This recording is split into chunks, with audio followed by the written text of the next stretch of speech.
네, 안녕하십니까. 이번 노인, 학생, 장애인 평생교육 강사의 한국 스포츠 프로그램 선택 요인 및 인성교육 효과성에 대한 포스터 발표를 맡은 경희대학교 허도원입니다. 본 연구는 강릉 원주대학교의 한혜용 교수님과 함께 연구를 진행했습니다. 발표 시작하도록 하겠습니다. 자, 우선 연구의 필요성입니다. 현재 우리나라는 낮은 평생교육 참여율을 보이고 있습니다.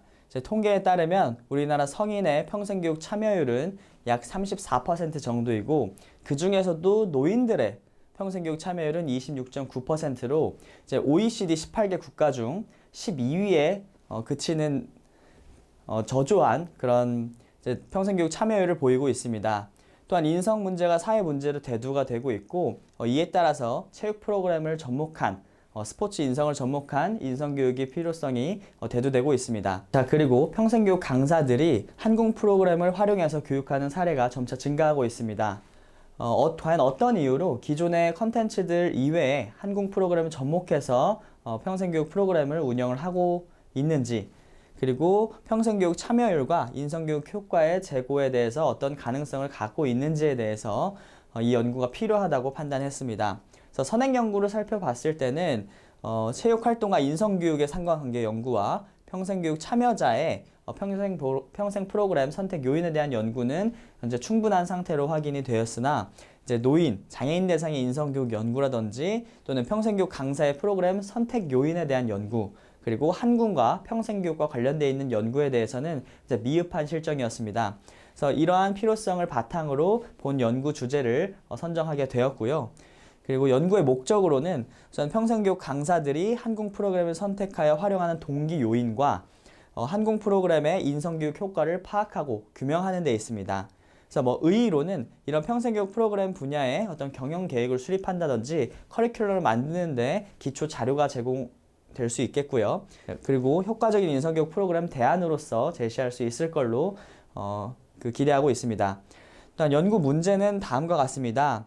평생교육 강사가 인식하는 한국의 신체적 효과 요인, 그리고 정서적 효과 요인, 그리고 정량적 성과 측정 요인, 그리고 마지막으로 인성교육 효과 요인에 대해서 연구하고 분석하는 것이 이번 연구의 연구 문제가 되겠습니다. 그래서 연구 방법으로는 아래 보시는 것처럼 현재 연구 대상은 유목적 표지법을 활용해서 경주 지역 내에 활동하는 평생교육 강사들을 대상으로 선정을 했습니다. 우선 1차적으로는 한국 지도자 자격증을 보유한 평생교육 강사들을 선정을 했고요. 두 번째로는 평생교육 지도자 관련 자격증을 보유하고 일주일에 2시간 이상의 현재 평생교육을 진행하고 있는 강사들을 대상으로 압축시켰습니다. 그래서 마지막으로는 평생교육 대상자 분야별로 3명, 총 9명을 선정했는데, 최종 선정으로는 노인과 장애인, 학생 각각 3명씩 총 9명이 선정이 되었습니다. 연구 참여자들의 개인적인 특성은 표에 나타나 있는 것처럼 평생교육사라든지 사회복지사 등의 기타 자격증을 가지고 있고요. 평균적인 연령은 51.6세, 평균 주당 수업 시간은 7.8시간이 되겠습니다. 그래서 다음은 면담 질문지를 작성했습니다. 그래서 면담 질문지는 예비 면담을 통해서 한국 프로그램 선택 요인을 선정했고 전문가 검증을 거쳤고요. 그 다음에는 평생교육 강사 대상으로 예비 검사를 통해서 이 적용 가능성에 대해서 검토를 선행했습니다. 그래서 면담 질문지는 기본사항, 그리고 선택 요인, 그리고 인성교육 효과 크게 3가지로 구분이 되는데, 기본사항에서는 현재 강의하고 있는 프로그램 수라든지 수강 대상의 연령, 성별, 인원수, 그리고 한국에 대해서 처음 접하게 된 계기와 프로그램 운영 방식 등 어떤 그 프로그램을 운영하고 있는 그런 기본적인 내용에 대해서 질문을 했고요. 신체적 효과 요인에서는 양손 운동 효과 때문인지 또는 스트레칭형 투구 방식 때문에 선택을 하게 됐는지를 질문지에 포함을 시켰습니다. 정서적인 효과 요인에서는 한국 참여 자체적인 어떤 즐거움이나 오락성 때문인지, 아니면 집중력 향상 효과 때문인지, 정량적 성과 측정 요인에서는 자동으로 점수가 합산되는 기능 때문인지, 또는 수강생의 기록 점수 데이터 기반으로 한 애플리케이션 때문인지에 대해서 질문을 했었고요. 그리고 인성교육 효과로는 한국 프로그램을 통해서 수강생들 사이에 어떤 관계 형성에 어떤 영향을 미치는지, 그리고 프로그램 진행 간의 배려, 협동 또는 이해 등과 같은 어떤 인성교육의 주요 요소들을 접목하기 용이한지, 이런 부분에 대해서 인성교육 효과성을 검증하기 위한 질문지를 구성을 했습니다. 그래서 분석 방법은 이제 반복적 비교 분석법과 개방 코딩 그리고 범주화 과정을 거쳐서 연구 결과를 도출해냈습니다. 자, 다음은 연구 결과입니다. 우선 신체적 효과 요인에서 양손 운동의 경우에는 노인과 장애인 강사들에게는 직접적인 영향을, 그리고 학생 강사들에게는 간접적인 영향을 미쳤습니다.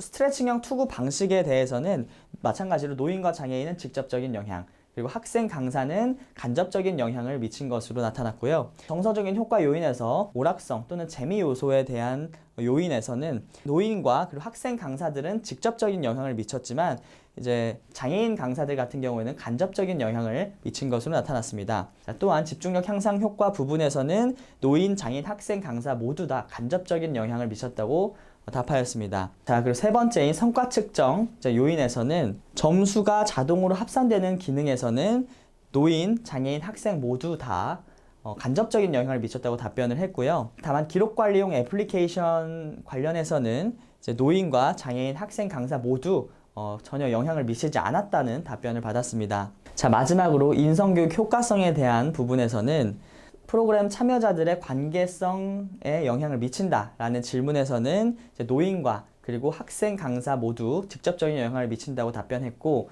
장애인 강사들의 경우에는 간접적인 영향을 미친다는 답변을 받았습니다. 자, 마지막으로 인성교육의 덕목을 접목하기 용이한가에 대한 질문에서는 노인과 학생 강사들은 직접적인 영향을 미친다라고 답변을 했고, 장애인 강사들은 간접적인 영향을 미친다는 답변을 했습니다. 자, 마지막으로 결론 및 제언입니다. 노인, 장애인, 학생, 이제 평생교육 강사별 어떤 주된 선택 요인은 각각의 조금의 차이는 있었지만 인성교육 효과성에 대해서는 어느 정도 일관성 있는 결론이 도출이 되었고요. 이에 따라서 다음과 같은 제언을 하고자 합니다.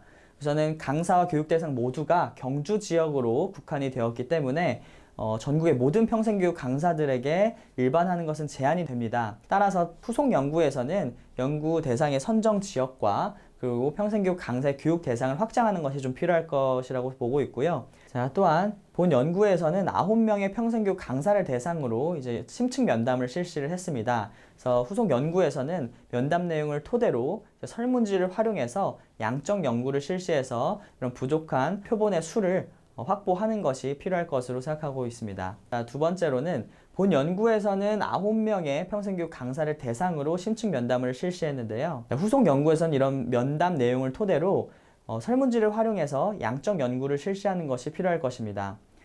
세 번째로는 본 연구는 한국 프로그램을 활용한 평생교육 강사들만을 대상으로 연구를 진행했는데 후속 연구에서는 한국 프로그램을 활용해 본 적이 없는 평생교육 강사들과도 비교 분석이 필요할 것입니다. 자, 마지막으로 본 연구를 토대로 한국 프로그램 선택 요인에 주된 영향을 미치는 변인들의 효과성 검증을 위한 연구가 필요할 것입니다. 네, 이상으로 노인, 학생, 장애인 평생교육 강사의 한국 스포츠 프로그램 선택 요인 및 인성교육 효과성에 대한 포스터 발표를 마치겠습니다. 경청해 주셔서 감사합니다.